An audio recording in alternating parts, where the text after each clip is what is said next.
بسم اللہ الرحمن الرحیم۔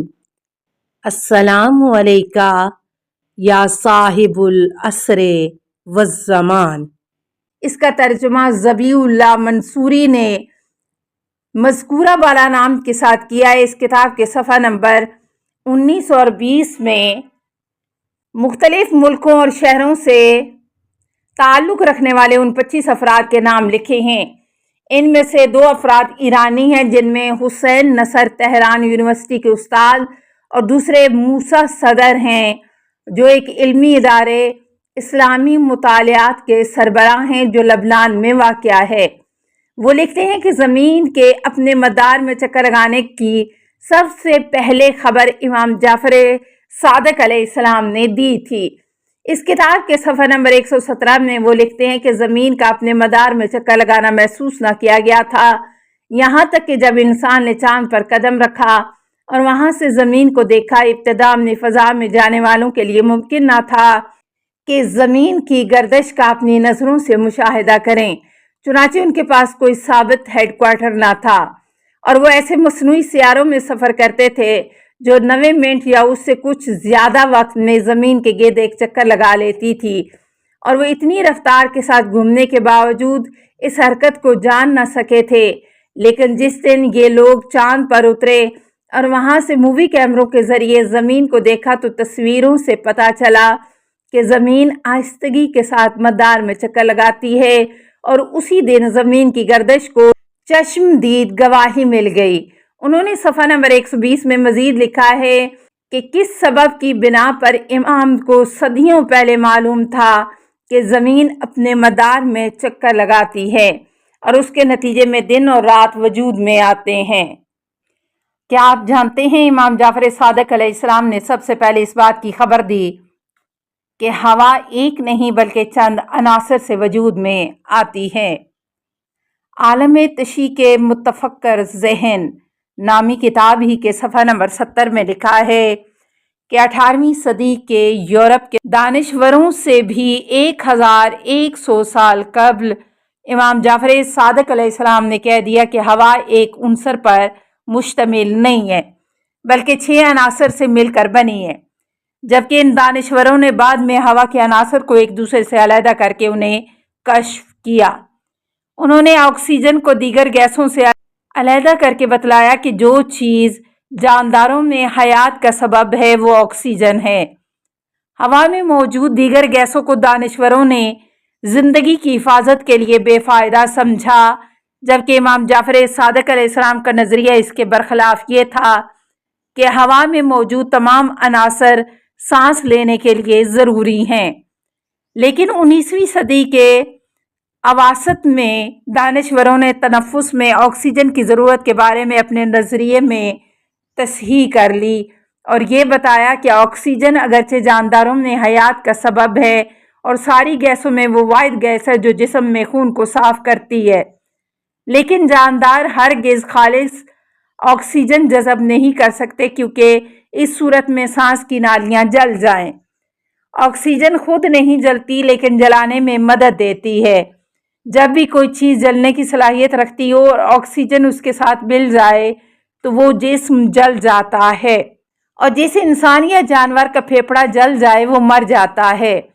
بنابراین انسان اور جانداروں کے لیے آکسیجن کے ساتھ ہوا میں موجود دوسری گیسوں کی موجودگی بھی ضروری ہے تاکہ آکسیجن کی وجہ سے پھیپھڑے طویل مدت تک جلنے سے محفوظ رہ سکیں۔ کیا آپ جانتے ہیں بچوں کا رونا اور منہ سے پانی کا ٹپکنا ان کے لیے فائدہ مند ہوتا ہے؟ امام جعفر صادق علیہ السلام فرماتے ہیں، اے مفضل جان لو کہ بچوں کے دماغ میں ایسی رطوبت ہوتی ہے جو انہیں بڑی بیماریوں میں مبتلا کر سکتی ہے، جیسے اندھا پن وغیرہ۔ گریا کے باعث یہ رطوبت ان کے دماغ سے نکل جاتی ہے اور جسم کی تندرستی اور آنکھوں کی سلامتی کا باعث بنتی ہے، جبکہ بچے کے رونے کے فوائد والدین کے لیے مخفی ہیں، لہٰذا وہ اسے خاموش کرانے کی کوشش کرتے ہیں۔ بچوں کے منہ سے بہنے والا پانی اکثر اوقات ایسی رطوبتوں کو دفع کرتا ہے کہ جن کے جسم میں باقی رہ جانے سے دیوانگی، فالج پن اور عشا جیسی بیماریوں میں مبتلا ہونے کا خدشہ رہتا ہے۔ خدائے علیم نے اس رطوبت کو بچپن میں دفع کرنے کا انتظام کیا ہے تاکہ وہ بڑے ہو کر صحیح سالم رہیں۔ کیا آپ جانتے ہیں ایک شیعہ کی غیبت امام زمانہ میں کیا ذمہ داریاں ہیں؟ جو ذمہ داریاں بیان کی گئی ہیں ان کی تفصیل مکیال المکارم جلد دوم مولفہ آیت اللہ سید محمد تقی موسفی اصفہانی میں موجود ہیں۔ نمبر 1، امام زمانہ کی صفات اور آداب کی شناخت حاصل کرنا۔ نمبر 2، امام کے اصحاب کے بارے میں ادب کا خیال رکھنا۔ نمبر 3، امام زمانہ سے خصوصی محبت۔ نمبر 4، لوگوں کے درمیان ان کو محبوب بنانا۔ نمبر 5، امام کے ظہور اور فرج کا انتظار کرنا۔ نمبر 6، امام کے دیدار اور ان کی زیارت کا مشتاق رہنا۔ نمبر 7، ان کے فضائل و مناقب کو بیان کرنا۔ نمبر 8، ان کے فراق میں مومنین کا غم و اندوہ میں رہنا۔ نمبر 9، ان کے فضائل و مناقب کے سلسلے میں منعقد ہونے والی محافل و مجالس میں شرکت کرنا۔ نمبر 10، ان کے فضائل پر مشتمل محافل کا انعقاد کرنا۔ نمبر 11، ان کے فضائل و مناقب کے بارے میں اشعار کہنا۔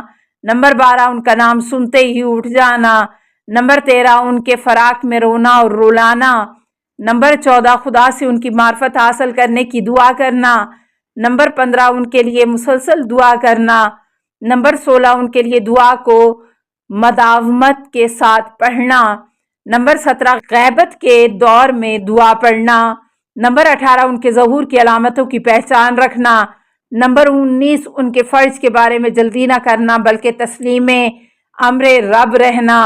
نمبر 20، ان کی سلامتی کے لیے صدقہ کرنا۔ نمبر 21، ان کی نیابت میں حج کرنا۔ نمبر 22، رسول اکرم صلی اللہ علیہ وسلم اور ائمہ طاہرین کے مقبروں کی زیارت کرنا۔ نمبر 23، ان کی طرف سے زیارت اور مستحب امور ان کی نیابت کی نیت سے بجا لانا۔ نمبر 24، ان کی خدمت کی کوشش کرنا۔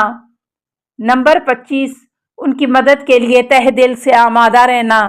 نمبر 26، روزانہ کے فرائض میں اور جمعہ کے دن ان سے تجدید بیعت کرنا۔ نمبر 27، مال کے ذریعے سے ان کی مدد کرنا۔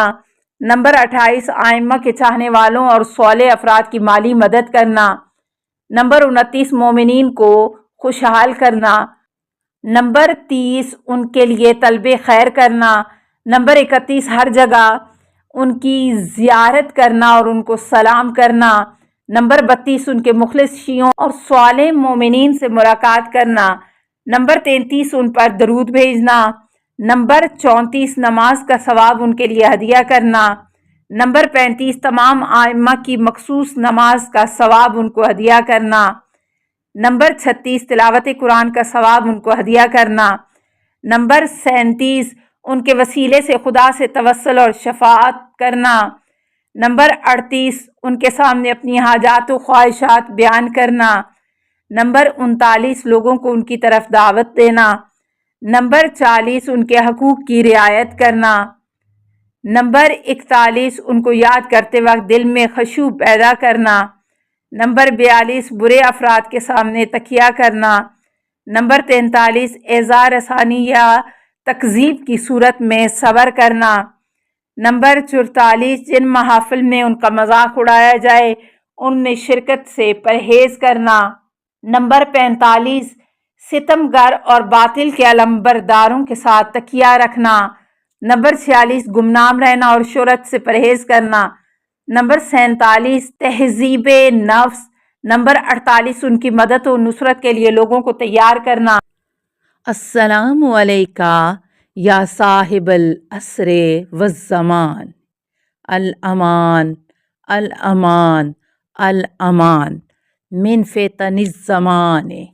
السلام علیکہ یا خلیفۃ الرحمن، السلام علیکہ یا امام الانس والجان، السلام علیکہ یا مظہر الایمان، السلام علیکہ یا شریک القرآن، السلام علیکہ یا قاطع البرہان، السلام علیکہ یا امام زماننا ھذا اجل اللہ فرجک وسهل اللہ مخرجک وظہور کا السلام علیکہ ورحمۃ اللہ۔